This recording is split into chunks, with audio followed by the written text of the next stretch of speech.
Alô, torcida Chavante, estamos chegando com mais um Chava Entrevista. E olha, é mais um bate-papo daqueles de orgulhar qualquer ouvinte rubro-negro. Kleber Nelson de Andrade Rafaeli, conhecido também como Kleber Gaúcho, depois das suas andanças pelo interior de São Paulo, continua lá, inclusive. É um chavantaço, o Kleber contou muitas histórias pra gente, desde a sua formação na base rubro-negra até a sua aposentadoria também com a camisa do Brasil. E vocês, olha, vocês vão gostar muito do que a gente conversou durante mais de 1 hora no telefone. É conversa pra chavante nenhum botar defeito.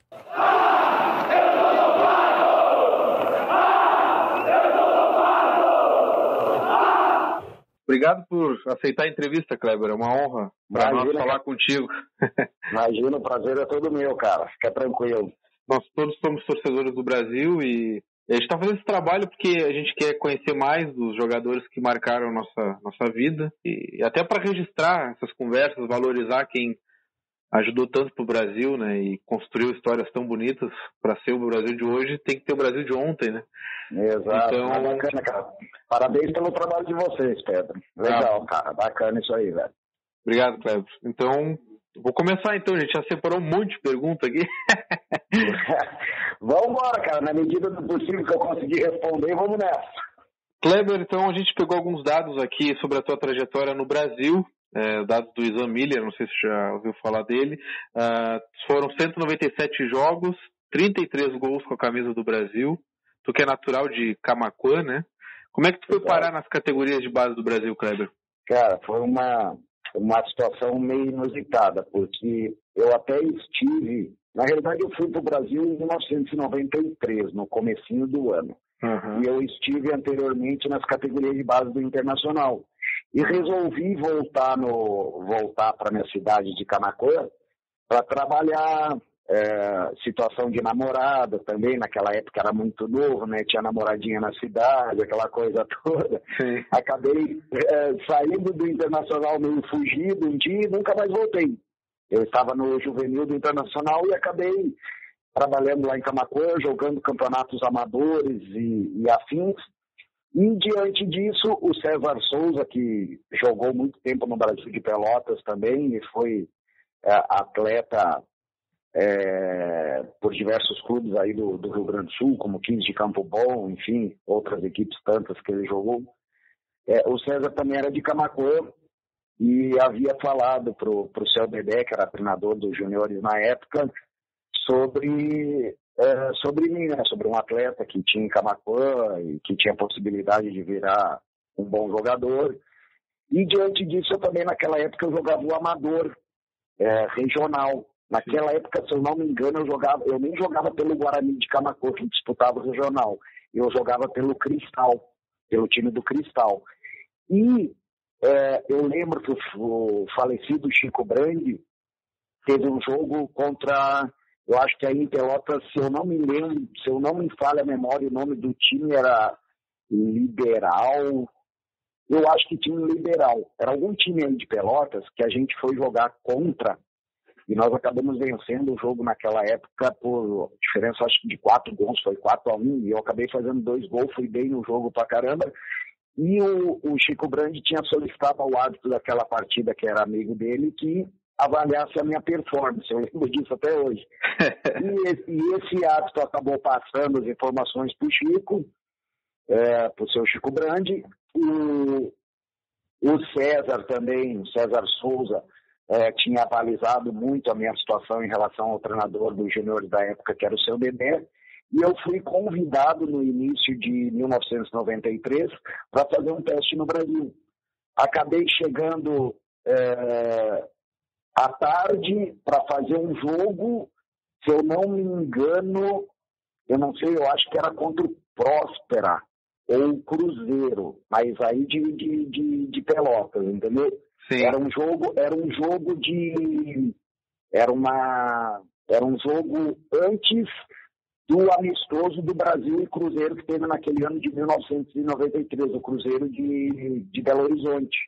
Sim. E nós fomos fazer, depois tinha um jogo de fundo, né? Nós fomos fazer esse jogo, que era os Juniores do Brasil. E eu cheguei e o seu Dedé já me colocou de titular no time juniores do Brasil. E eu lembro que nós vencemos um jogo, a diferença de 7, eu não lembro se era adversário, se era um time que se chamava Cruzeiro aí, ou era um Próspera, não lembro qual era o time na época, que a gente fez esse jogo antes do jogo de fundo do Amistoso do Brasil contra o Cruzeiro de Belo Horizonte. E nós vencemos de 7, cara, 7-1 ou 7-2 esse jogo, e eu acabei fazendo 3 gols e fui bem pra caramba. Eu lembro que na época até o Paulo Roberto, que era o lateral do Cruzeiro, eles chegaram no estádio, começaram a assistir esse jogo, e o Paulo Roberto até comentou, se interessou pelo meu futebol e até comentou com o pessoal do Brasil. Olha, quem é esse atleta, enfim, tal, muito bom. E eu lembro disso por quê? Porque eu iria fazer esse jogo e iria retornar para Camaquã com o próprio Cruzeiro, que eles tinham conseguido uma carona para mim. Então eu iria retornar com o próprio Cruzeiro, que ia embora para Porto Alegre, e depois ia embora para Belo Horizonte. Por conta desse jogo, dessa boa apresentação que eu fiz, 3 gols e tal, e porque chamou a atenção do Cruzeiro, o pessoal do Brasil, depois eu fiquei sabendo disso, que o seu Eloy, que era o diretor, o seu Gilmar Bermudes, das categorias de base, que me confidenciaram isso. Eles arranjaram um hotel para mim ficar em Pelotas, para mim não ir com o Cruzeiro, naquele dia à noite, porque o Cruzeiro tinha se interessado por mim. Eles falaram que eu tinha já assinado, que eu era atleta do Brasil, e que inclusive iria para o profissional já na outra semana. Passaram uma conversa com o pessoal do Cruzeiro, e eu fui para teste, e o que tinha sido combinado comigo era eu fazer esse teste, retornaria com o Cruzeiro de carona, porque eles passariam por Camaquã, e aguardaria até eles me dar um retorno, ver se eu tinha sido aprovado ou não. Resumindo, fizeram com que eu ficasse em Pelotas. No outro dia me levaram em Camaquã para me pegar minhas roupas, minhas coisas e retornar para Pelotas para imediatamente iniciar os treinamentos nas categorias de base do Brasil, nos juniores naquela época. Sim. E foi uma ascensão assim, muito grande, porque eu treinei uma semana nos juniores e já fui alçado ao profissional. E cheguei, inclusive, em 1993, em alguns jogos no banco, já no Campeonato Gaúcho, com 19 anos de idade. Então, esse foi o meu início, a minha trajetória no Brasil, né? E assim, logo que eu cheguei, eu fazia todos os treinamentos no profissional. Sim. E descia para os juniores para disputar o Campeonato Gaúcho da categoria, né? Que, inclusive, aquele ano a gente tinha um ótimo time aí do Sub-20 do Brasil, que acabamos ganhando do Grêmio 2 vezes, em Porto Alegre, em Pelotas, o time do Grêmio super forte naquela época também, e a gente acabou eliminando o Grêmio. Fizemos uma boa apresentação na Taça Belo Horizonte, né, no outro ano de 94. Então era uma equipe que até teve boas projeções, até em 93 mesmo, que foi a Copa Rio Grande do Sul que a gente se tornou campeão. Então, Sim. Aquela base da nossa equipe dos juniores de 93 foi a base da equipe que sustentou depois o time para ser campeão no segundo semestre, no caso, né, que foi a Copa RS. Então, basicamente, foi assim que iniciou a minha trajetória, cara, no Brasil. E o que facilitou também que logo no segundo semestre, aí, de fato, foi o primeiro campeonato que eu disputei profissional como titular absoluto da equipe, e nós tivemos a felicidade de ser campeão, e eu fui escolhido pela Federação Gaúcha o melhor atleta do campeonato. Então, a partir daí, eu tive uma ascensão muito grande. Foi tudo muito rápido o que aconteceu no Brasil, assim, só coisas boas, sabe? Sim, e Kleber, tem aqui anotado, não sei se foi a tua estreia, começando já como titular, mas tem um jogo Brasil e Guarani de Camaquã. Fez o gol 47 no tempo. Isso. Foi a minha estreia como titular no time profissional. Então, eu lembro que na nossa preparação para início da Copa RS de 93, o meu primeiro jogo como titular, eu lembro até hoje desse lance, porque foi uma situação que eu dei um passe para o Sandro Rosa, no lado de campo, o meia, o Sandro Rosa. O Sandro cruzou e eu cabecei na entrada da área. Foi um gol de cabeça ainda, com a minha altura toda, né, de 1,70 m. Um gol de cabeça ainda, que nós vencemos o Guarani de Camaquã naquele nosso primeiro jogo treino de preparação para a Copa RS. Foi nosso primeiro jogo treino e meu primeiro gol como profissional, com a camisa profissional, né, do Brasil de Pelotas, sendo titular absoluto, né? E Kleber, tu comentou aí da tua ascensão que foi muito rápida, né? Como é que foi lidar com tudo isso, com essa carga de responsabilidade também já de ser profissional? Teve algum jogador mais velho que te auxiliou nesse processo? Pessoal da comissão, enfim, do clube, como é que foi? Assim, ó, eu, graças a Deus, eu só tive pessoas boas ao meu lado que me ajudaram bastante, né? Primeiro tinha o César Souza aí, que já estava no profissional, e no segundo semestre ele até não ficou com a gente, mas no primeiro semestre no campeonato gaúcho ele estava, e eu convivia com eles por conta de treinar direto no profissional, e alguns jogos acabei indo no banco. Não cheguei a entrar em jogo nenhum naquele ano no Gauchão de 93, e aí assumi realmente a titularidade no segundo semestre na Copa RS, né? Mas, enfim, eu treinava no profissional, cara, e eu sempre tive um respeito muito grande pelo Silva, pelo Hélio, então o Dido, né? O próprio Oswaldo, que era o goleiro na época, depois com a gente na Copa RS já foi o Cássio, né? Tinha o Paulo Roberto, lateral direito, o Clausemir, lateral esquerdo. Então tinha bastante atletas que eu via jogar, porque eu acabei ficando torcedor do Brasil desde a época de 1985, né, cara? Sim. Então eu já não torcia mais para nem para Grêmio, nem para Inter, nem no Sul, eu era realmente chavante. E eu conheci esses atletas logo que eu fui para o Brasil e fui premiado com essa situação de ser aprovado, cara. Para mim era extraordinária a situação de estar treinando.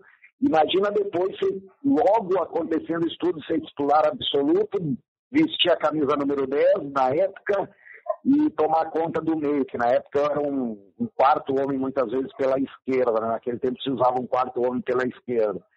E assim, eu tive a felicidade de ter boas pessoas, lideranças positivas que eu falo, né? Que é o caso do Silva, do Hélio, do Oswaldo. E aí no segundo semestre, isso de atletas e da parte diretiva do clube, cara, eu sempre fui muito bem orientado e muito bem assessorado, principalmente pelo seu Eloy Machado, chegou a ser presidente até do clube, e o seu Gilmar Bermudes, cara, que eram duas pessoas que tomavam conta das categorias de base do Brasil na época. Então eles me deram muito apoio em todos os sentidos. E também do Shin, cara. O Shin, que é morador aí da Z3 em Pelotas, cara. O Shin também várias vezes me estendeu a mão, dando apoio no sentido financeiro. Naquela época era muito difícil, né, cara, a situação. Sim. Então eu tive, assim, bastante aporte em relação à parte diretiva do pessoal do departamento amador do clube. E do lado dos atletas, esses atletas que eu confidenciei num primeiro momento. Logicamente que depois na Copa RS de 93, cara, aí nós tínhamos ali o próprio Cássio que eu falei, o Marquinhos, lateral, o Aládio, zagueiro que chegou, né? O Jabá, que veio, acho que se eu não me engano, do São Paulo de Rio Grande, o Sacias, o falecido Sacias. Então, chegou o Fábio de Los Santos, chegou o Ailton, o Ana, enfim, aquele nosso grupo de 1993, cara, me encaixou de uma maneira que todos ali conseguiam fazer com que a gente se sentisse super importante. Então, tanto é que nós até não iniciamos muito bem a competição em 1993, estávamos assim entre altos e baixos. Sim. E eu lembro que até hoje teve um jogo contra o Internacional de Porto Alegre, cara, inclusive eu fiz até um gol que nós vencemos aí no Bento Freitas de 2-0, e a partir dali foi um divisor de água pra gente dentro da Copa RS, porque naquela época, em 93, a Copa RS, se não me falha a memória não, foi assim mesmo, a gente jogava, se desse empate, o jogo ia para pênalti, e aí nos pênaltis a equipe que ganhasse ganhava mais um ponto. Sim. E nós tivemos vários jogos que nós acabamos empatando, e eu não lembro de um que a gente tenha perdido depois dos pênaltis, entendeu? Então, até por conta dessa situação de disputa em relação à competição, se criou uma amizade muito grande, a gente se fortaleceu muito nesse sentido. E aí eu lembro que logo após, da metade em diante da competição, foi muito interessante porque acabou chegando o Silva, que o Silva não estava no primeiro momento, o zagueiro, ele acabou retornando. Chegou o Juarez, que era um outro zagueiro, chegou o Badico, mais do meio para o final também, que foi super importante nessa nossa conquista, né? Nós já tínhamos o Nazarildo, que eu acabei esquecendo de falar aqui, né? O Nazarildo, que é uma figura super importante, que descontraiu o vestiário pra caramba. Então, assim, realmente a gente criou uma sintonia muito grande, um elo muito grande entre os atletas.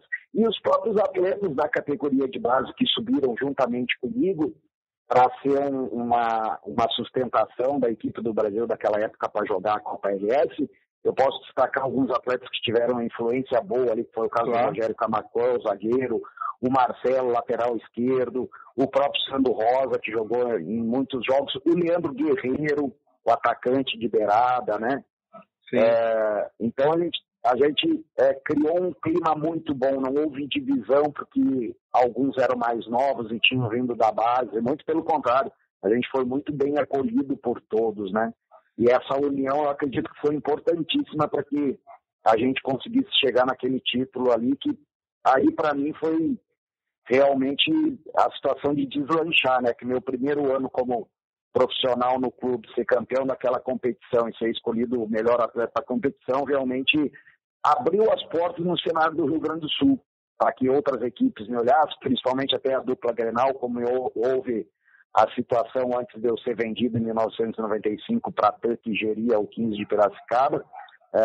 Eu tinha uma situação já encaminhada também para o Grêmio, né? Porém, o pessoal da TAN, na época, o aporte financeiro foi maior, e aí o Brasil, os seus diretores naquela época optaram, logicamente, por uma venda de uma situação melhor, né? Claro. E eu acabei não indo para o Grêmio e vim parar aqui no interior de São Paulo. E isso foi super importante, essa competição, cara, para mim. Eu lembro essa competição é aquela que fica na memória da gente. Sim. E fica pro resto da vida, né, cara? Eu lembro daquela batalha lá em Venâncio Aires, que quebraram a cidade depois do jogo, né? A gente ganhou aí na semifinais, a gente ganhou do Guarani de Venâncio de 1-0 em Pelotas, ou até, eu acho que se eu não me engano, foi do Ana, e depois o segundo jogo foi lá em Guarani, em Venâncio Aires, em que a gente conseguiu segurar um empate de 0-0 e ir para a final, e a torcida foi encurralada pela torcida do Guarani de Venâncio. Aí a nossa torcida, infelizmente, também fez um pouco de baderna na cidade, né? Deu torcedores ficando presos lá pela polícia, enfim. Foi um cenário meio difícil naquele jogo, porque como havia obra também no estádio lá em Venâncio e poucos policiais, as duas torcidas acabaram se enfrentando, houve um confronto, e o que acabou acontecendo foi que outras pessoas da cidade que nem estavam no jogo acabaram vindo também para ajudar o pessoal da cidade, né? Sim. E o torcedor do Brasil, em menor número, logicamente, que ficou prejudicado nessa situação. Mas eu lembro das brigas, tudo, porque nós ficamos encerrados no vestiário. Eu ia te perguntar sobre isso. Como é que foi para vocês, jogadores? Cara, nós ficamos encerrados no vestiário, escondido sabe aquelas divisórias de banheiro? Porque era pedra, paulada, tudo. O que eles conseguiam jogar para dentro do vestiário, bomba, o que eles conseguiam jogar para dentro do vestiário, eles estavam jogando, cara. E a gente estava tentando se proteger até lá dentro, até a chegada de um reforço policial. Porque foi solicitado numa outra cidade o reforço para vir, mas até chegar esse reforço, o negócio estava tenso, cara, foi muito tenso. Mas assim, depois disso tudo, né, cara, você saindo com a classificação para a final da Copa RS, foi tudo festa depois. Na hora a gente tomou bastante susto, mas depois foi tudo festa. E Kleber, na tua época aí que tu subiu da base, outros jogadores subiram contigo e o Brasil já tinha, tu citou o Hélio, o Silva também, que eram formados pelo Brasil. Essa realidade no futebol brasileiro, no geral, mudou bastante, né? Hoje, grandes clubes têm categorias de base fortalecidas e às vezes não usam a gurizada no time, né? Dá pouca chance. O Brasil aqui agora está retornando às categorias de base, aos pouquinhos vai subindo alguns desses garotos. Como é que tu enxerga a importância de uma categoria de base para o time? Como é que tu trabalha isso também hoje, como treinador? Como é que funciona isso para ti? Cara, eu vejo assim, ó, se você tiver bons profissionais para trabalhar na categoria de base, o trabalho for sério, coerente, com uma captação boa, com lapidação desses atletas, eu acho super importante usar. O que eu vejo um pouco em dificuldade em categoria de base, eu passei por uma situação, porque quando eu iniciei na categoria, a minha transição para ser técnico de futebol, eu comecei como auxiliar até do Hélio aí no Brasil. Uhum. Depois eu trabalhei com o Hélio no Brusque, aí o 15 de Piracicaba me chamou para mim ser o auxiliar técnico fixo do clube aqui, e logo o 15 também me deu a oportunidade de eu ser técnico, né? E aí eu trabalhei depois 4 anos na corrida no 15 aqui, como técnico. E assim, ao longo da minha trajetória eu tive uma situação que eu aceitei ir para um sub-20, que foi no Criciúma, que eu tive um convite do gestor de futebol na época, e ele me levou para o Criciúma, para o sub-20, para que ele falou que queria um treinador do profissional no sub-20. Eu, na época, não estava querendo aceitar, porém ele me seduziu para uma situação. Não, você vem, Cleber, você trabalha 6 meses no sub-20 e depois você vai para o profissional. Dentro desse plano de carreira eu acabei aceitando e foi para o Criciúma. Porém, nesse meio tempo, a gente conseguiu até ser campeão lá da Copa Santa Catarina com o Criciúma, nesse ano de 2000, acho que foi 2018, que foi a única vez que eu trabalhei em categoria de base, depois, as outras situações foram todas no profissional. E o que eu enxerguei, cara, estando mais próximo, assim, realmente trabalhando ali? Primeiro, a gente teve um probleminha em relação à filosofia de trabalho deles. Por quê? Porque naquela época as categorias de base do Criciúma ali eram, e não tenho nada contra, porque eu sou professor de educação física, eu tenho formação em licenciatura e bacharel, mas eu entendi assim, as pessoas que estavam naquela época lá eram todos professores de educação física e não tenho nada contra, muito pelo contrário, o estudo só ajuda e alavanca situações. Porém, eles estavam com um modelo de fazer muito um jogo global. Então, não se trabalhava muito as situações analíticas. E isso seria o quê? Era muito jogo reduzido e não dava muita ênfase a fundamentos. E eu vejo que na base, cara, você tem que trabalhar fundamento. Eu vou dar só um exemplo. Eu tinha atletas no sub-20 com dificuldade de cabeceio, dificuldade de cruzamento, enfim, situações que você tem que fazer repetição, fazer trabalhos analíticos para que o atleta faça algumas repetições do gesto motor para ele ter uma condição melhor. No trabalho global, onde você... e aí o coordenador da base na época me falou, Kleber, mas aqui a gente trabalha tudo dentro do trabalho global. Eu digo, não tem como você trabalhar. Você trabalha jogo reduzido, a situação do campo é menor, não é aquilo que a gente vai encontrar no dia do jogo, você não tem um cruzamento do lado do campo que seja do tamanho real, o nosso zagueiro aqui vai dar uma cabeçada e olha lá, porque é só jogo apoiado, bola no chão. Então, quando ele precisa sair do chão, ter o tempo de bola certo, ele não vai conseguir, que é o que a gente tem dificuldade aqui. Então, assim, só alguns exemplos que eu estou ilustrando que o trabalho eu não achava legal conforme estava.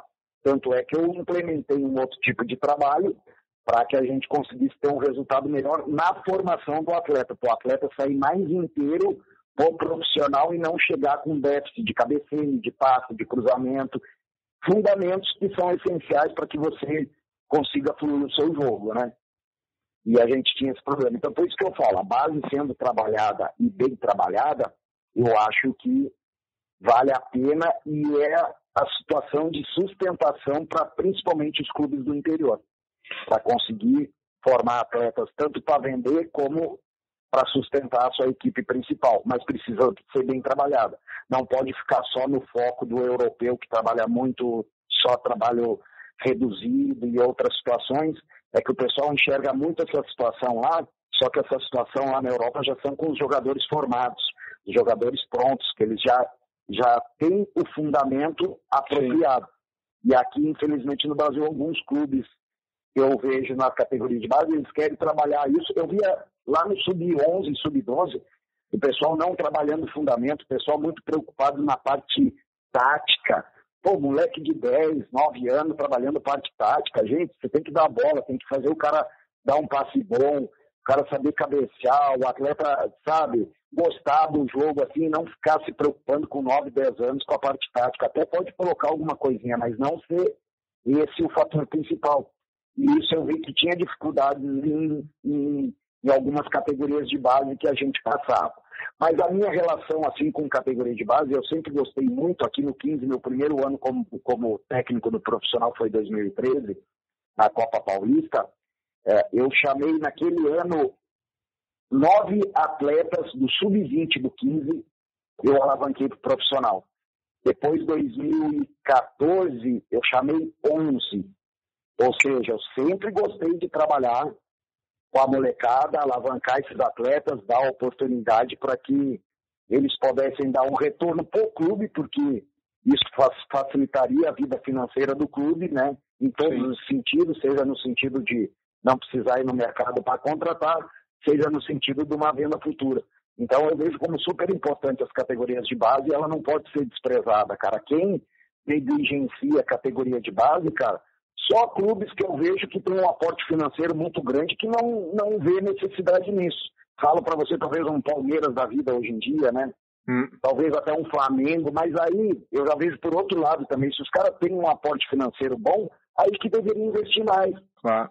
Para formar, para fazer, porque eles têm o fator financeiro, né? A gente sabe que muitas vezes a equipe do interior fica difícil porque é um gasto, né, cara? Você manter os atletas de base, que é alimentação, é moradia, né? Tem um certo gasto que muitas vezes você não tem um retorno imediato para o clube. É um retorno, muitas vezes, de médio a longo prazo. Então, muitas vezes, alguns clubes não têm essa possibilidade de fazer esse trabalho porque não tem o aporte financeiro para esperar médio e longo prazo. Essa é a minha visão hoje, assim, de categoria de base, né? Kleber, antes de voltar à década de 90, vou aproveitar o gancho aí das categorias de base. Eu sou de 91, né? Então eu acompanhei pouco aí do teu início no Brasil. Acompanhei, mas não lembro, né? Eu já ia estar nessa época. E pelo que as pessoas me comentam, que elas sentem saudades e boas memórias, os times do Brasil, principalmente da década de 90 ali, tinham jogadores muito identificados com o clube. Mesmo tu já comentou que já eras torcedor do Brasil, tinha o Hélio, tinha o Silvio, tinha um monte de gente muito identificada com o Brasil. Tu acha que a categoria de base também auxilia nessa parte do guri que subiu, fez todo o seu trabalho, sua carreira no clube, no profissional, também dá uma resposta nesse sentido mais psicológico também, de colaborar com a equipe? Eu vou te falar uma coisa, mas bastante. E é uma situação que hoje a gente vê que não existe mais. Sabe por quê? Porque hoje o moleque na base, ele está mais preocupado com o empresário dele, ele não quer saber muito do clube, ele quer saber se ele vai subir pro profissional, se ele não vai subir, ele já está falando com o empresário dele para botar ele em outro clube. Então é muito difícil, cara. Hoje o moleque com 10 anos tem empresário. Eu fui ter empresário depois de quase cavalo velho caindo dos dentes, já que eu fui ter empresário, cara. Não, mas é verdade, cara. Eu sempre falo para os atletas, cara, o empresário de vocês é vocês mesmo dentro do campo. É vocês que têm que fazer pela vida de vocês. Mas hoje em dia é muito mais difícil essa situação, são outros tempos. Sim. E voltando a essa época aí da década de 90, você pode ter uma ideia que nós brigávamos no calçadão em Pelotas quando a gente se confrontava com os jogadores do Sub-20 do Pelotas, para te ter uma ideia. Sim. Nós muitas vezes quase saía de fato no soco lá no calçadão, aí em Pelotas, quando se cruzava, no bailão Estrela Gaúcha. Cara, era incrível, não podia se cruzar porque a gente defendia a bandeira mesmo, entendeu? Então era aquele negócio, eu sou chavante, o pessoal do Pelotas era lobão e cara, vamos até a morte. Defender a bandeira do Brasil até a morte. Então existia esse vínculo muito grande, né, cara? E no profissional não era diferente. O pessoal tinha muita identificação, né, cara? E hoje em dia a gente não vê mais isso. É raro ter um atleta da base do cara realmente ser identificado com o clube. Ele está mais interessado na situação individual dele do que na situação coletiva, na situação da instituição. sabe, de pensar no clube, de defender o clube como se deve realmente.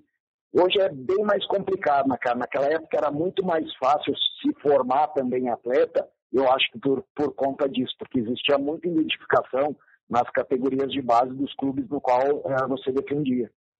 E só aproveitar o gancho, porque essa pergunta eu tinha deixado lá para o fim, mas vou puxar ela porque tu citou o Hélio, quando vocês trabalharam no Brasil em 2011, né?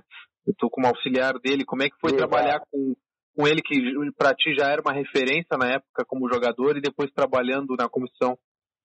Então, cara, assim, ó, eu quando eu resolvi realmente encerrar, o Brasil até queria que eu fizesse mais um ano de contrato, né?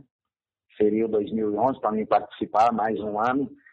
Eu tive até do 15 de Piracicaba também o convite para mim não encerrar a carreira e vir aqui para jogar mais um ano em 2011. E eu decidi realmente fazer essa transição em 2010, cara, porque na função que eu desempenhava, que já era de volante nessa época, o meu corpo já não sustentava mais, não aguentava mais. Eu comecei a ter muita lesão muscular. Então eu vi que era a hora de parar. E eu tive a felicidade, cara, nessa minha situação aí de parada, de ser convidado pelo Brasil para ser auxiliar técnico fixo do clube e ser convidado pelo Hélio também. Sim. Ou seja, o Hélio quando começou a conversar com o pessoal do Brasil, na época, no final de 2010, para ele ser o técnico em 2011, ele já me contactou, porque ele sabia que eu estava parando, né? Isso aí não era novidade para ninguém em Pelotas, eu já tinha ficado explícito que eu ia encerrar minha carreira naquele ano de 2010, como de fato aconteceu.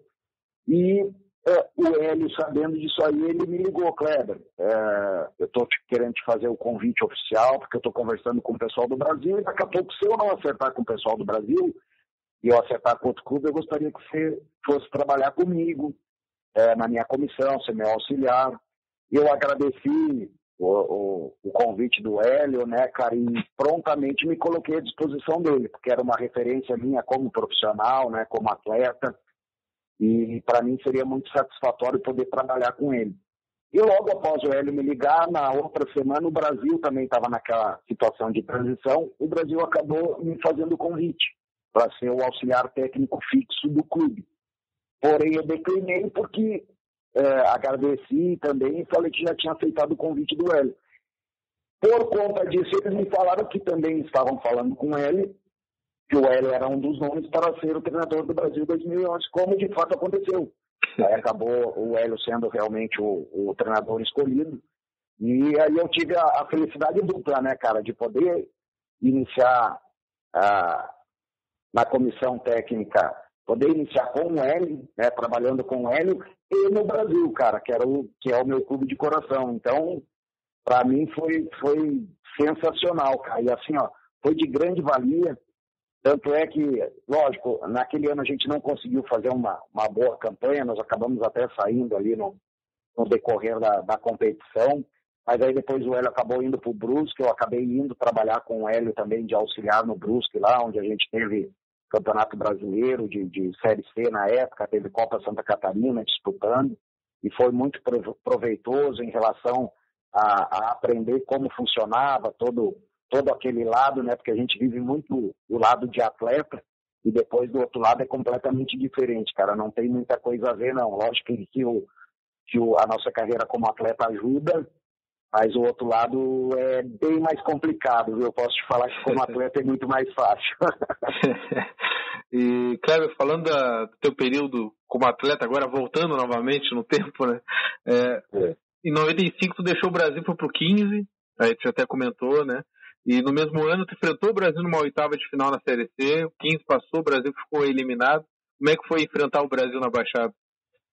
Então, cara, sabe que, logicamente, que eu tive que sair do Brasil por uma situação de situação financeira, né, cara? Sim. Na época que eu fui vendido eu, na realidade, fui vendido para a TAM.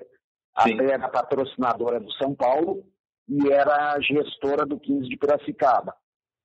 E eu lembro que até na época os diretores me falavam: Kleber, essa situação tem que dar certo porque você é nosso desafogo para a gente conseguir pagar as contas do ano, né? Ou seja, conseguir pagar todos os atletas, os funcionários. O Brasil estava numa situação financeira difícil. Graças a Deus acabou dando certo, né? A negociação.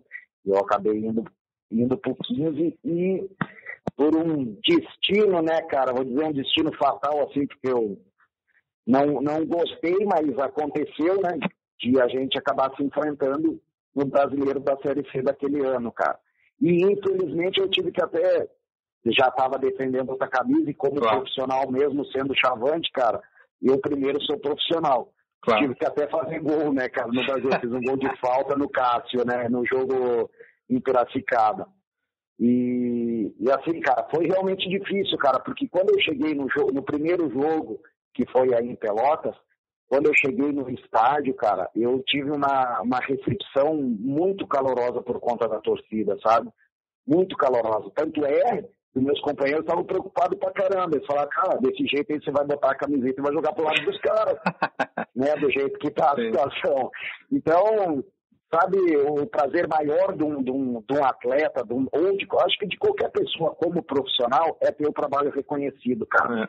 E eu fui jogar contra o Brasil, meu time de coração, o torcedor entendeu, fez uma festa danada, fez uma recepção calorosa demais, né, para minha pessoa. Então, cara, aquilo para mim foi sensacional, né, cara. Infelizmente, a gente se enfrentou, a gente desse lado aqui na época do 15 acabamos passando, né, cara. Nós empatamos o jogo ali em Pelotas em 1-1 e vencemos em Piracicaba de 2-0.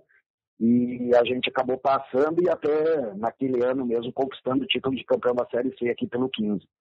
Sim.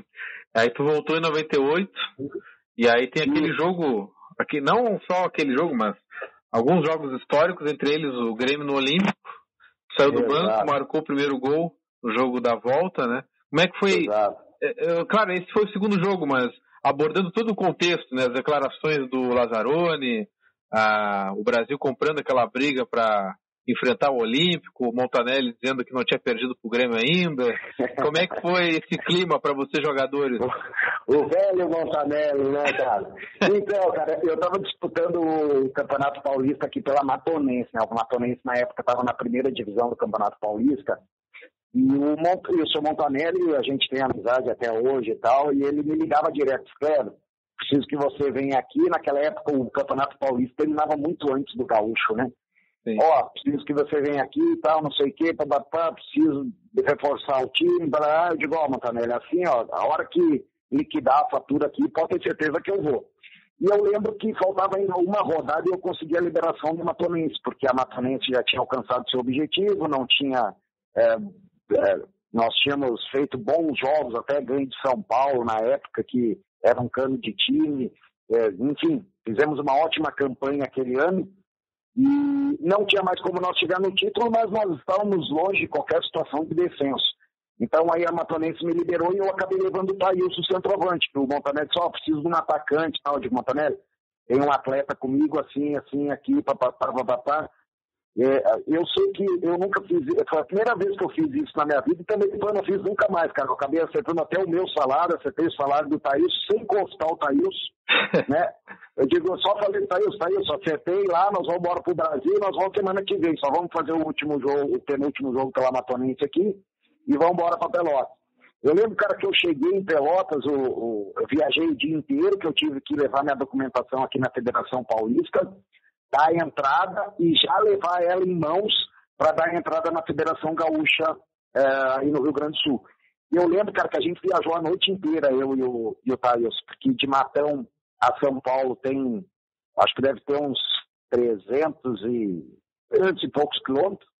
Nós saímos um dia à tarde de Matão, que eu tive que pegar a assinatura do presidente, fomos a São Paulo, na Federação Paulista, protocolamos, pegamos a liberação e viajamos a noite inteira para Pelotas.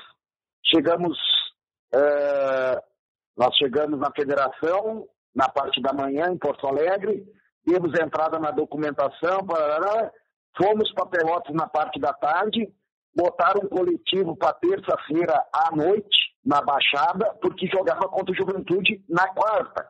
Nós viajamos de segunda noite, a noite inteira, e de carro, né, cara, na época, chegamos, não descansamos, já fomos direto pro coletivo, à noite de terça-feira, de titular, eu e o Thaís, para jogar na quarta contra o Juventude, cara, uma loucura. Então já começou essa odisseia em 98 assim, né, cara, uma loucura total. E eu lembro que na minha chegada também, cara, centenas de torcedores, porque foi anunciado a minha contratação, juntamente com a do Thaílson, mas na época ninguém conhecia, não sabia quem era Thaílson, né, cara? E centenas de torcedores para ver o coletivo e tal, a minha volta ao Brasil, e foi, cara, muito legal, muito bacana mesmo. E aí nós estreamos contra o Juventude, cara, na quarta-feira. E aí a continuação dessa competição aí, que culminou com aquele jogo lá histórico em Porto Alegre, eu até saí do banco aquele jogo porque eu estava machucado, eu não ia nem viajar pro jogo.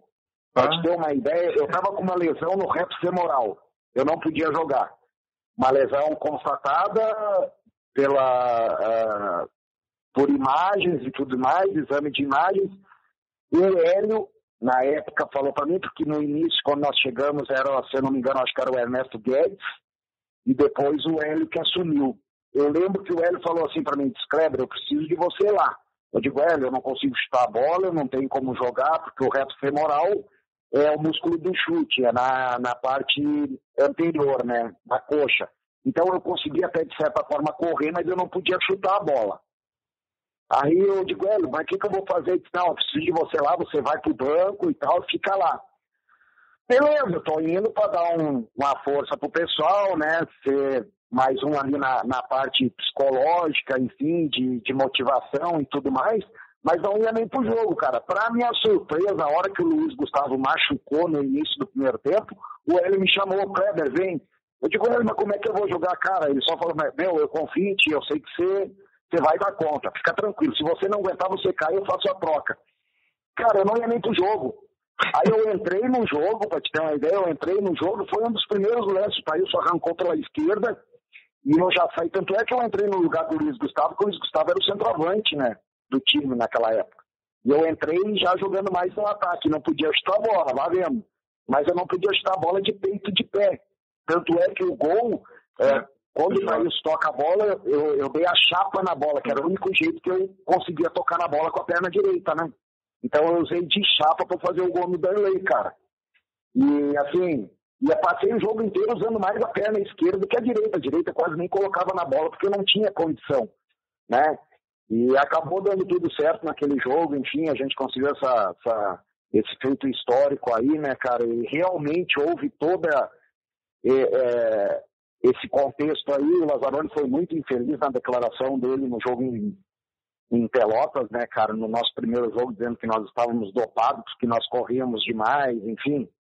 Não era nós correr demais, cara. Tinha um dele que era morto, né? Então, morto que eu digo assim no sentido, não tinha muito sangue na veia, né? Sim. Nós era chavante, cara, sangue escorrendo na veia ali, vambora. Então, talvez por isso que ele não estava acostumado com essa situação de um time tão intenso, né, cara, de botar a alma mesmo nos jogos, que era o que nós fazíamos. De repente, ele saiu com essa infeliz essa declaração infeliz por parte dele, né, que acabou até gerando uma motivação a mais pra gente, né, cara. Com certeza isso foi um grande aliado nessa nossa condição aí para o segundo jogo, para poder sair com essa vitória. E só não fomos campeão aquele ano, cara, porque nós pegamos uma equipe muito boa, que realmente era o Juventude, né? Tanto é que o Juventude foi campeão gaúcho em 98, e por conta até do Juventude ter sido campeão gaúcho, nós acabamos ficando com o título do interior, né? Sendo campeão do interior.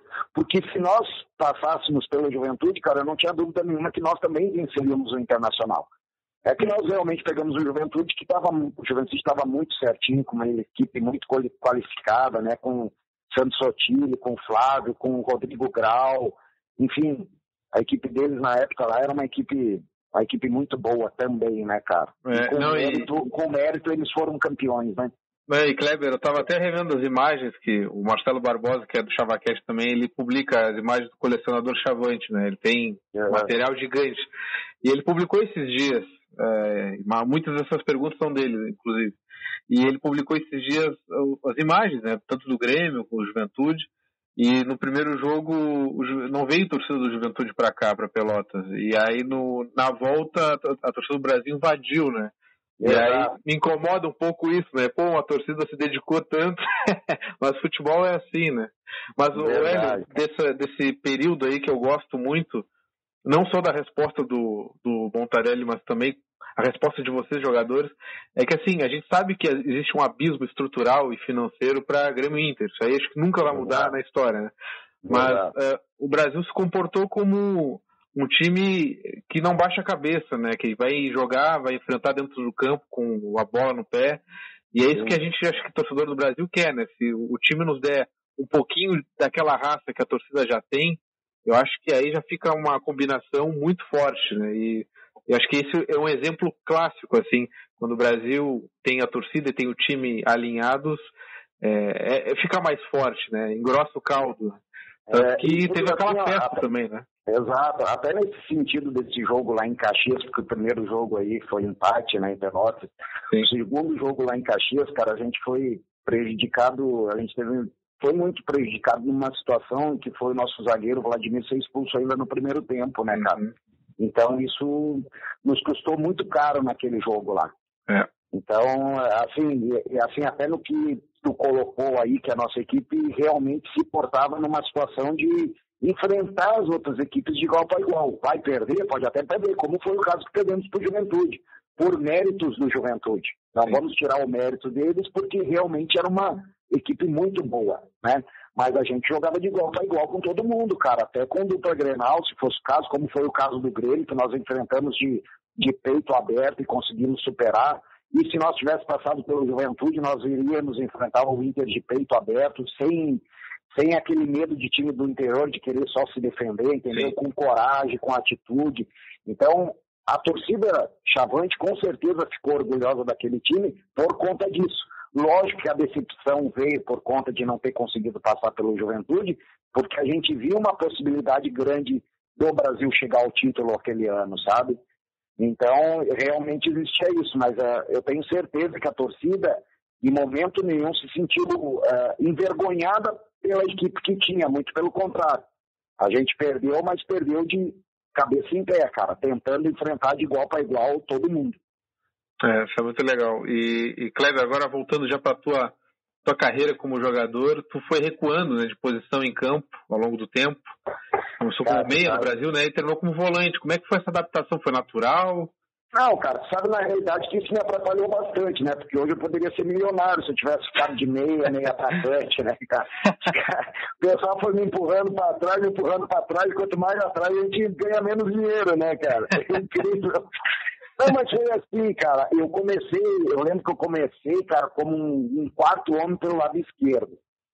E aí depois, uma época no Brasil, eu jogava na meia mesmo, no 15 de Piracicaba, quando a gente já foi campeão em 1995, o nosso técnico aqui era o Vadão, e o Vadão trouxe aquele carrossel caipira que era do Mojimirim na época. Então ele jogava no 3-5-2.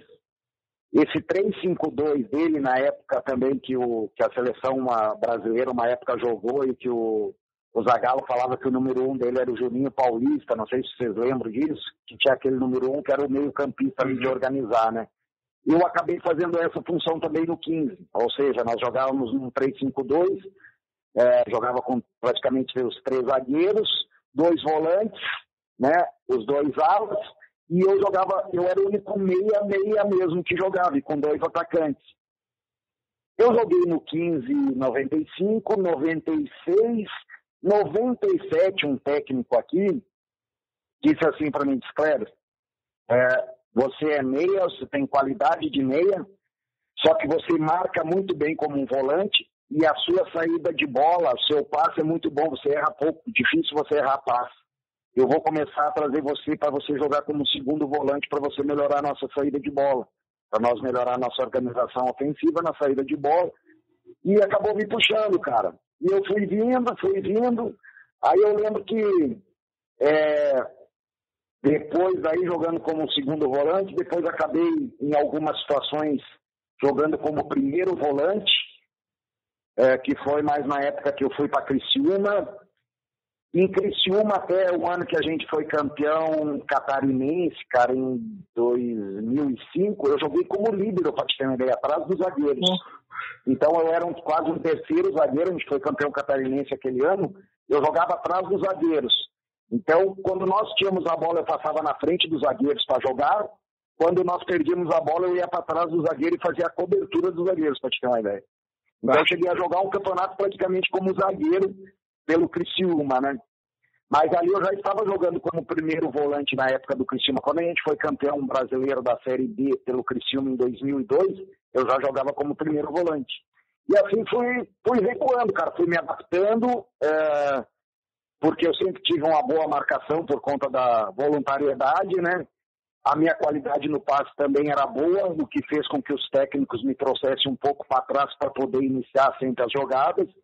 Então foi uma situação que acabou acontecendo ao natural, mas me prejudicou, eu acho, financeiramente. Porque assim, cara, eu era fazedor de gol, cara. Eu gostava de chutar gol, tá toda hora na cara do gol, fazendo, pelo menos tentando, né? O pessoal foi me trazendo mais pra trás, assim, ficou mais difícil eu conseguir chegar na frente, né, velho? Realmente. E Kleber, tu voltou pro Brasil pela terceira vez, em 2008. Aí sim, eu já tava acompanhando tranquilo já. E o Brasil... Na realidade, eu acabei retornando em 2000, né? Que teve a divisão de acesso e aquela Copa João Avelange, lembra? Não, 2000 já... 2000 eu não lembro, não tenho muitas lembranças. Assim, ó, mas eu vou te falar, eu acabei retornando em 2000 também, para jogar a divisão de acesso, e teve aquela loucura daquela Copa Avelange, que era módulo amarelo, módulo verde, módulo azul. Sim. Ninguém entendia muito aquele negócio, né? Era todos os times quase do Brasil, só que cada módulo era um tipo de disputa, um jeito diferente, era uma loucura aquilo lá.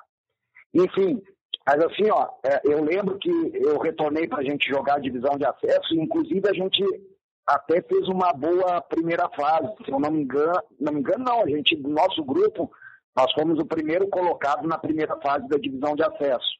E era o nosso objetivo principal, muito mais do que a Copa João Avelange.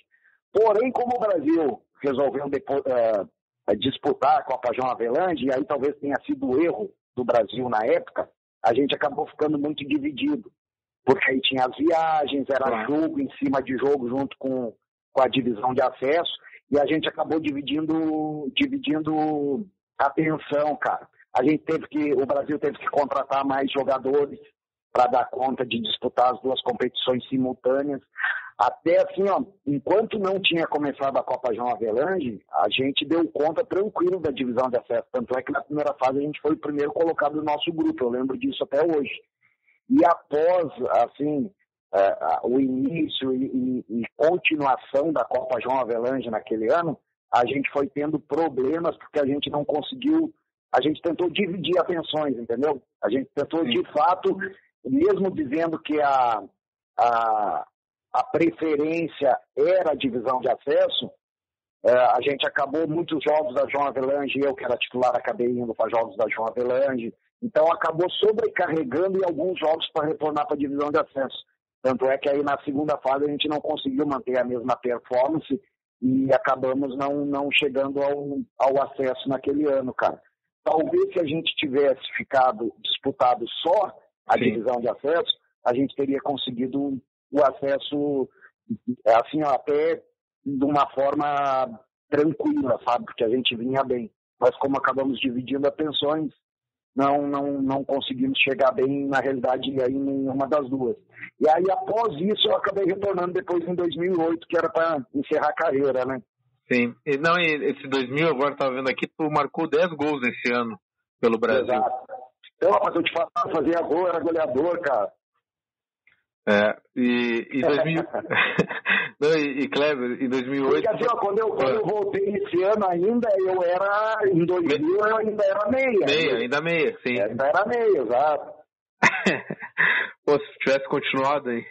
Pois é, por isso que eu falo, cara. Perdi a... E assim, ó, sabe que eu tive uma projeção boa na minha carreira, foi mais pro final, cara, que eu consegui ir para clubes que disputavam competições maiores na época e tal, né? Inclusive, situação do Criciúma de 4 brasileiros, sim. Goiás, 3 brasileiros, Libertadores da América, Sul-Americana. Então, eu já cheguei nessa fase aí de competições nacionais do nível top e de competições internacionais. Eu cheguei já sendo volante, cara, por isso que eu acho que me prejudicou.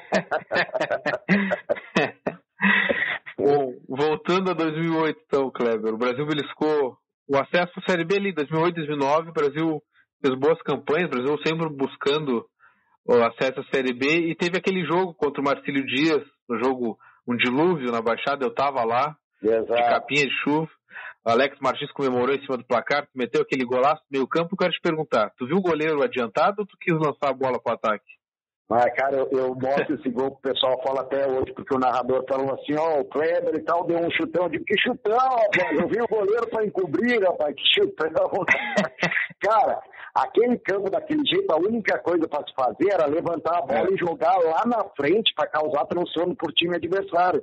Na realidade, qual foi a minha intenção ali?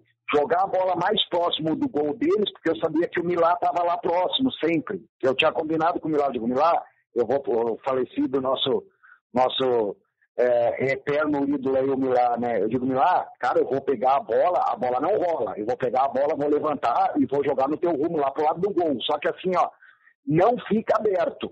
Porque não adianta eu jogar a bola para a beirada do campo, que a bola vai parar, os caras vão marcar, não vai sair. Fica mais centralizado, que eu vou jogar a bola sempre em direção ao gol. Tanto é que, se você perceber no gol, o Milá está correndo de encontro à bola.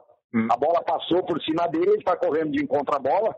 E eu acredito que o goleiro do Marcílio Dias, ele tenha saído achando que a bola ia parar na poça d'água, sabe? E por conta do Milá estar correndo em direção também à bola, ele acabou antecipando, só que a bola quicou e encobriu ele, graças a Deus. Não, e Kleber, aquele jogo foi um espetáculo, porque o meu pai vai à cidade do Brasil desde 63 por aí, né? Então tem chão. E ele olhou para mim, acho que depois da virada, ele falou assim, a torcida do Brasil pode até um dia não ser a maior, mas vai continuar sendo a mais fiel, porque aquele jogo tinha muita gente, foi uma festa inesquecível, né, Kleber? E uma classificação importante também ali, né? Demais, né, cara? Tu sabe que aquele jogo não era para ter saído, né?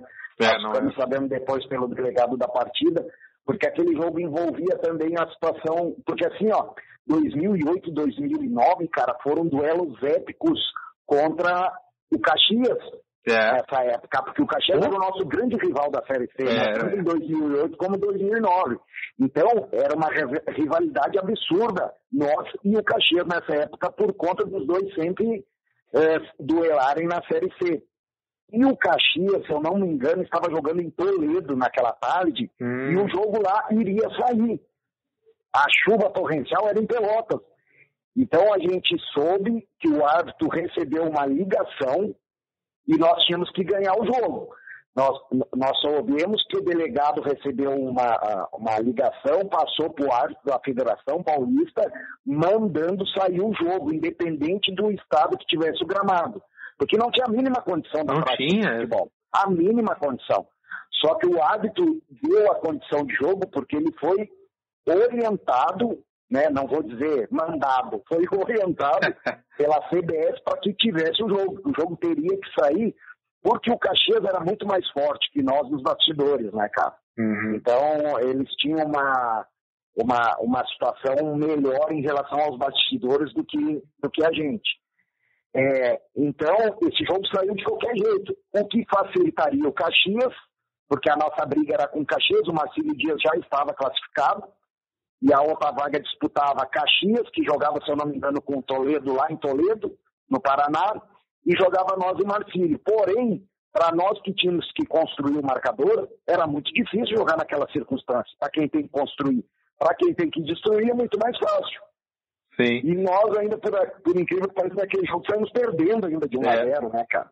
E aí foi aquela loucura total, conseguimos a virada, né? O Alex Martins subiu no Índio, enfim, foi aquela loucura toda que foi sensacional, cara. E aí nós arrebentamos com o Caxias, né, cara?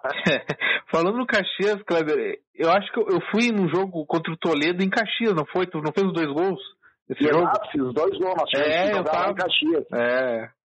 Agora tu comentou, eu lembrei disso. Não Exatamente, fiz os 2 gols lá contra o Toledo nesse jogo lá em Caxias, cara. E aí,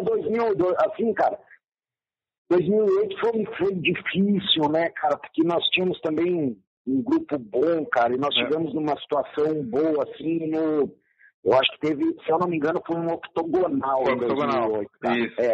E aí nós acabamos ficando, eu acho que em 6º, cara, e assim, foi por 1 ponto que a gente não subiu, cara. E aí o pessoal fala muito do jogo lá em Rio Branco, do Acre e tal, nessa época. E eu tenho uma outra sensação, cara. Eu assim, o que eu vejo que a gente talvez tenha perdido a nossa possibilidade de acesso aquele ano foi no jogo contra o Guarani de São Paulo aqui, aí no Bento Freitas, cara. E nós estávamos ganhando o jogo estava controlado da nossa equipe e um jogador, infelizmente, cara, teve uma infelicidade de jogar uma bola para dentro ali na entrada da área, acabou errando um passe, nem vou falar o nome do atleta, e a equipe do Guarani acabou empatando o jogo com a gente ali. Eu lembro desse jogo, ele comemorava com Flechado também, o que fez o gol do Guarani, não foi? Não lembro o nome. Exato. Ele fez Flechado também, E o Milagre tinha feito o gol, né, do Brasil, acho, no pé da trave. Foi. Mas assim, era um jogo que estava completamente controlado, que nós faríamos provavelmente os 3 pontos, né, cara? E assim, nos daria a condição de ter acesso numa situação tranquila, porque nós ficamos em 6º, acho que com o mesmo número de pontos do 5º, e o 4º que acabou subindo, se eu não me engano, ficou 1 ponto a mais que nós. Acho que nós tínhamos 17, eles 18, que entrou em 4º. Alguma coisa desse tipo, assim, eu não estou bem lembrado agora, mas aí se fala muito, nós fomos pro último jogo lá contra o Rio Branco do Acre, os caras não tinham mais chance nenhuma, mas assim, muitas vezes os caras que não têm chance joga mais solto, joga mais fluido, joga numa condição mais fácil, sabe? Sim. E aí tiveram outras situações no jogo lá que a gente acabou errando bastante, mas eu vejo uma situação crucial, foi esse nosso jogo aí na Baixada contra o Guarani, cara, de Campinas aqui, que estava um jogo completamente controlado pra gente, e a gente teve um erro de um atleta nosso que foi tentar dar um passe por dentro numa situação perigosa e acabou dando passe no pé do adversário, e os caras empataram o jogo e saíram daí com 1 ponto, e nos tiraram a possibilidade de ter 2 pontos a mais, o que nos colocaria na Série B do ano de 2009, cara. E esse jogo do Acre, Kleber, até aqui a pergunta, assim, porque esse jogo poucos assistiram, né, porque não tinha TV, foi radinho. Como é que foi no jogo no geral, assim, na tua avaliação, como é que foi essa partida, o que o Brasil mais errou, não pessoalizando, não colocando culpa em A ou B, mas como coletivo, o que tu acha que não deu certo nessa partida? Eu acho que tiveram muitos atletas abaixo do normal, que também prejudicou o nosso coletivo de maneira grandiosa, sabe? Sim. E assim, e nós tivemos atletas jogando muito abaixo daquilo que vinha jogado em todos os setores do campo, cara. Então não era exclusividade de 1, 2. Assim, na minha análise, nós tivemos 4 a 5 atletas que foram abaixo daquilo, renderam abaixo daquilo que vinham rendendo naturalmente, sabe? Então, isso nos prejudicou muito, cara, naquele jogo lá. Muito, muito, muito. E, Kleber, é um assunto que a gente não vai falar, a gente não deseja falar do acidente em si, porque não é algo que nos agrada, e um assunto acho que já debatemos bastante. Mas eu tenho 2 perguntas em relação a isso, que é consequência, né? A primeira é como é que é jogar futebol tão pouco tempo depois, e o Brasil tem um calendário, na minha opinião, muito injusto, ali naquele gauchão, tendo que jogar, não me lembro se 8 partidas em 15 dias, algo nesse sentido. Sim. E como é que foi jogar futebol, entrar em campo de novo, e se tu esperavas ver o Brasil se reerguer da forma como fez, 10 anos depois aí, sim, o Brasil conseguir esses acessos nacionais, está hoje numa Série B de brasileiro?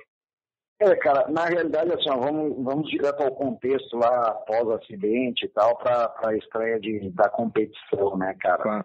Eu lembro que, na época, o presidente Helder, a gente conversava muito, né? E depois do ocorrido, eu lembro que ele me ligou e disse: Kleber, cara, tem essa situação, porque na época era um monte de gente falando tudo que é coisa, né? Sim. E ele falou: cara, tu como líder do time e tal, você acha que a gente deve jogar e tal, papapá? Eu digo: presidente, deixa eu lhe falar uma coisa. Como que o clube vai fazer para pagar os funcionários? Como que o clube vai fazer para sobreviver se ele não jogar a competição? O clube vai ter renda? Vai ter algum aporte financeiro? Aí ele falou para mim: não, Kleber, nós não temos garantia de nada. Eu digo: então, presidente, o Brasil vai ter que disputar a competição, não tem muito o que fazer. Basta, logicamente, tentar situações melhores para o clube, sabe? Ter margem de jogos, porque nós estávamos a uma semana de começar a competição, né, cara?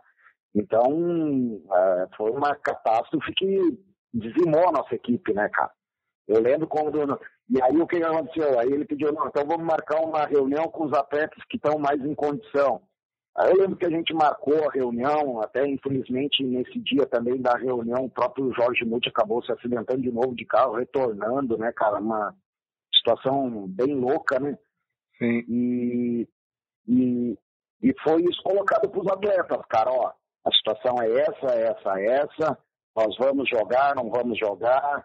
O presidente botou as cartas em cima da mesa e nós chegamos no veredito, cara, que nós tínhamos que jogar. Que nós tínhamos que jogar muito mais pela situação do clube do que nós propriamente na situação pessoal. Porque para a grande maioria dos atletas ali, era muito mais fácil, os atletas que estavam em condição de competir, era muito mais fácil até falar em não jogar e ir para uma outra equipe, jogar o gauchão para uma outra equipe. Uma grande parte ali teria essa condição fácil de se empregar numa outra equipe e disputar a competição do gauchão naquele ano.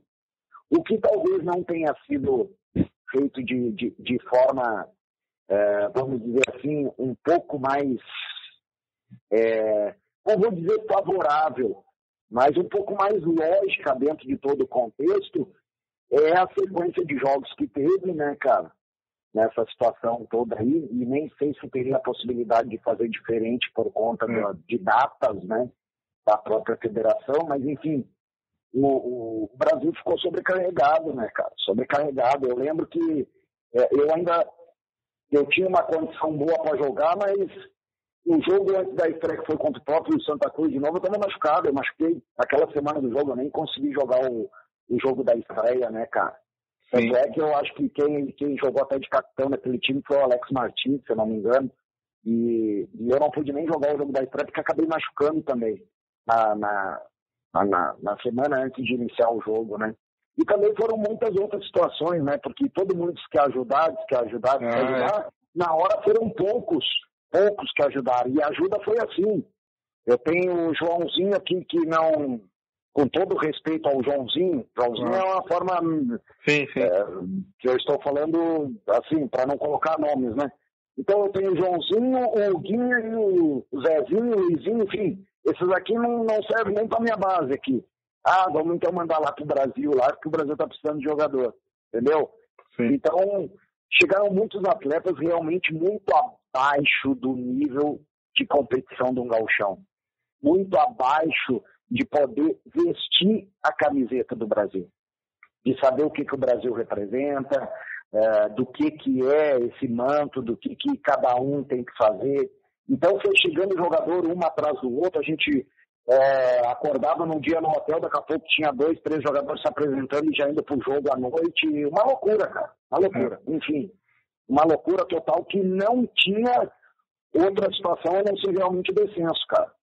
Sim. E aí, cara, depois disso tudo, que nem tu perguntou aí como foi ver a ascensão do Brasil, para mim foi, cara, gratificante, prazeroso. Eu lembro que naquele jogo contra o Fortaleza, lá tava eu, a minha esposa, minha filha, tudo com a camiseta do Brasil aqui no interior de São Paulo, torcendo que nem um louco lá, sofrendo com o Fortaleza, fazendo aquela pressão e nós no suador. E quando terminou o jogo, que conseguiu o acesso, foi uma gritaria aqui na minha casa, cara, muito bacana, cara. E assim, E daí para frente, graças a Deus, cara, né, com o comando do Rogério, aí, que foi super importante para essa ascensão aí, juntamente com os atletas e diretoria, cara, foi só situações boas, porque o Brasil alavancou de uma maneira aí que conseguiu chegar no patamar que está hoje, cara, e o importante é pelo menos se manter nessa Série B mais alguns anos para conseguir se estruturar melhor, como o Brasil vem fazendo, né? Uhum. Então é super importante, o Brasil vai brigar lá para subir, cara, o Brasil não precisa brigar nesse momento para subir, o Brasil precisa se manter,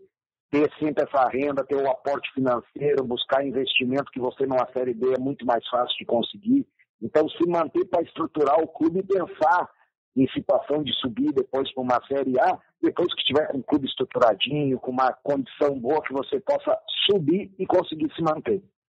E Kleber, só um adendo, assim, eu estava no último jogo contra o Novo Hamburgo na Baixada, e apesar de tudo aquele início de ano horrível, né, foi um orgulho muito grande ver o Brasil vencer aquela partida, né, porque, como tu disse, teve esse calendário que não dá para saber se seria como ter sido feito diferente, mas o sentimento que eu tenho até hoje, assim, de terem deixado o Brasil numa situação, como tu disse, que tinha que pagar o pessoal e não tinha outro jeito senão jogar, né? E o meu sentimento de justiça vem disso, de ter colocado... O Brasil tá numa situação que não tem para onde correr, né?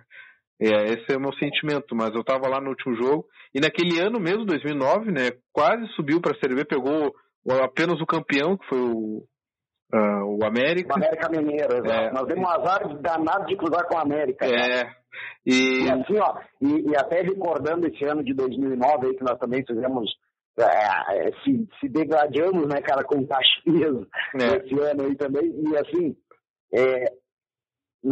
só que em 2009, se não me falha a memória, a competição foi diferente, né? Foram 4 grupos de 5.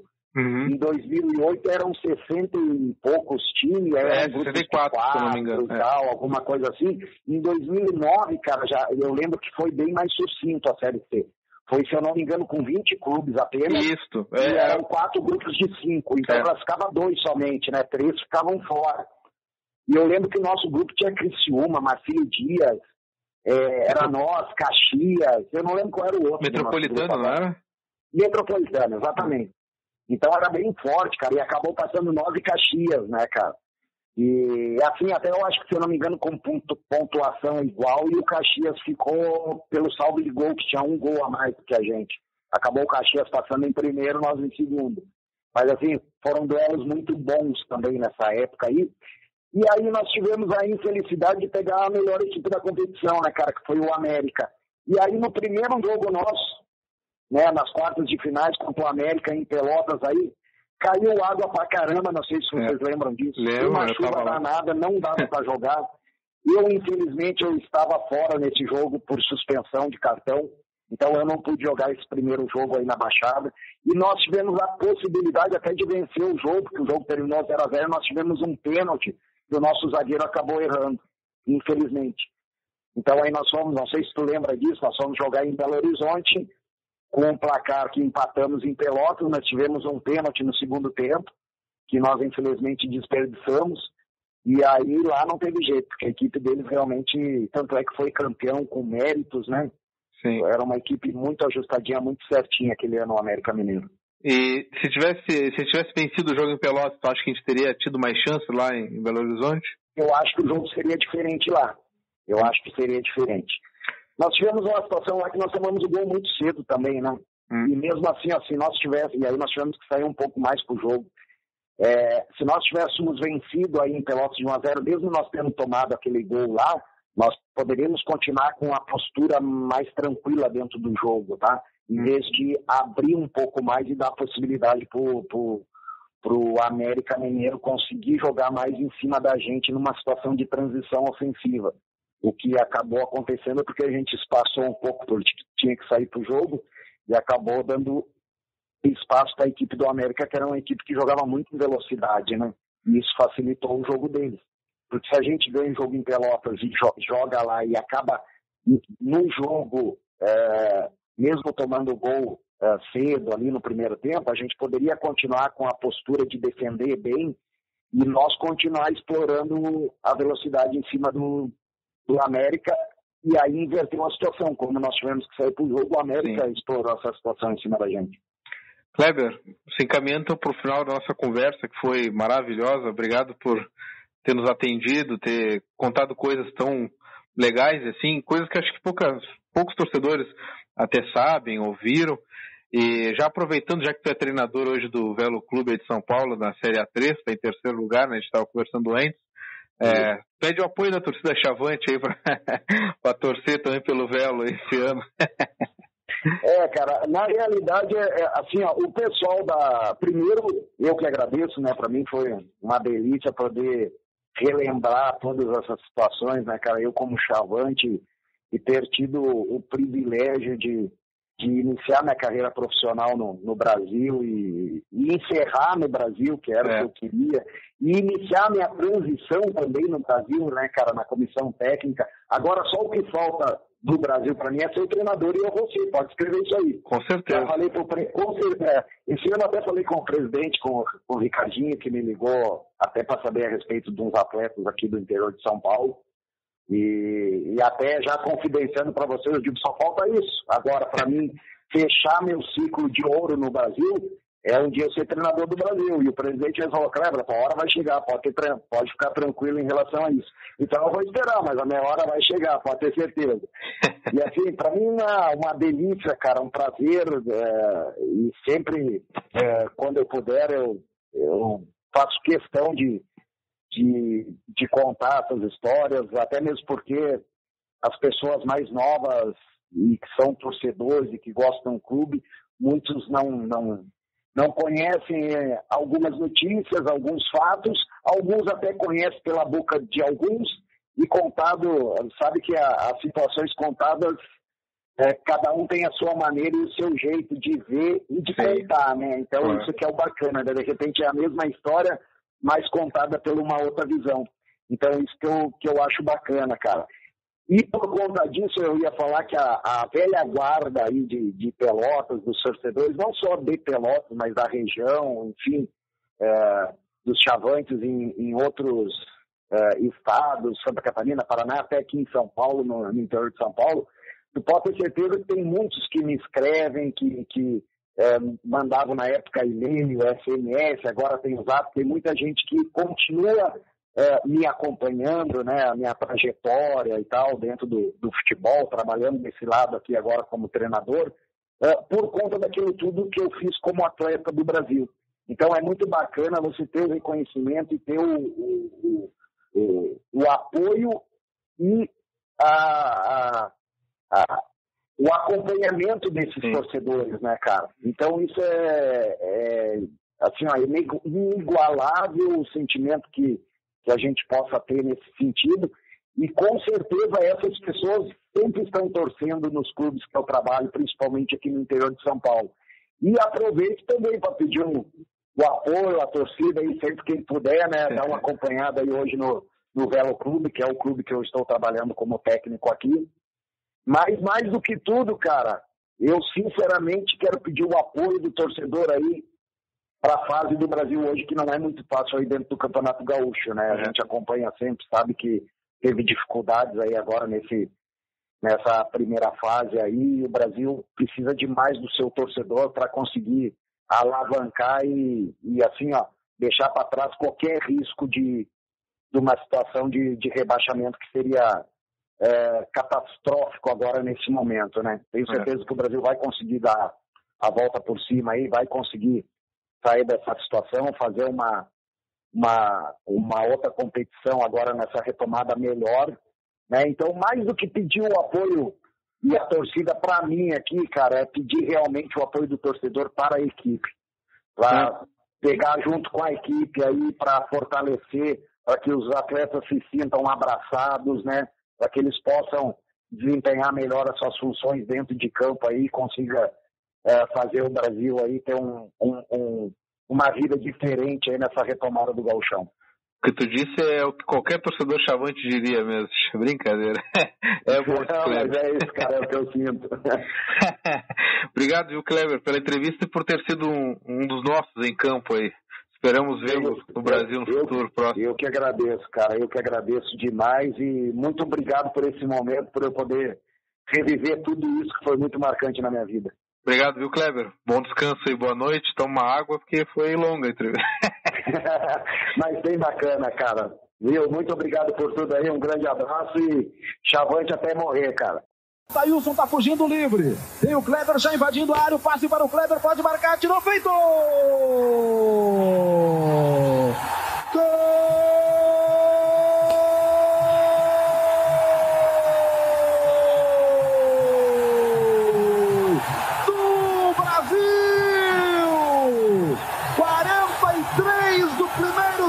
De partida, contra-ataque rápido, o passe para o Kleber que ficou na cara do Danley, mandou a bola para a rede. Para o Brasil, vai a loucura, o torcedor chavante do Estádio Olímpico em Porto Alegre. Essa torcida maravilhosa que é a torcida do Brasil é o combustível para nós chegarmos às semifinais do Gauchão.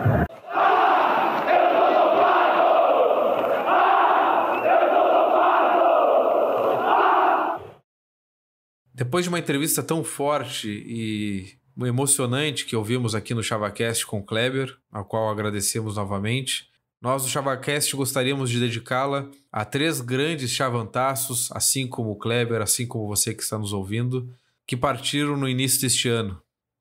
Um deles, seu Solismar Cardoso, que faleceu em janeiro, já havia sido homenageado aqui pela gente, mas novamente nos dedicamos essa entrevista a ele, pai do Fabrício Cardoso, jornalista, nosso grande amigo, mas também queremos dedicá-la a outro grande chavantaço que partiu agora em fevereiro, Júlio Garcia Schuster, pai do Ivan Schuster, para quem conhece no Twitter também, outro grande chavantaço. Agora, mais recentemente, nessa quarta-feira, o pai do Nadson Rax, que é membro aqui do ChavaCast, também leva o nome do Nadson, 2 grandes Nadson do Grêmio Esportivo Brasil, ele faleceu nessa semana.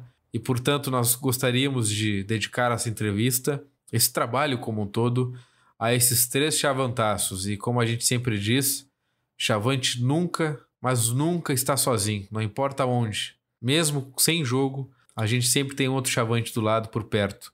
Então, a esses 3 chavantaços que partiram, que vão torcer pelo nosso Brasil em outro plano, nós dedicamos esse trabalho e essa entrevista.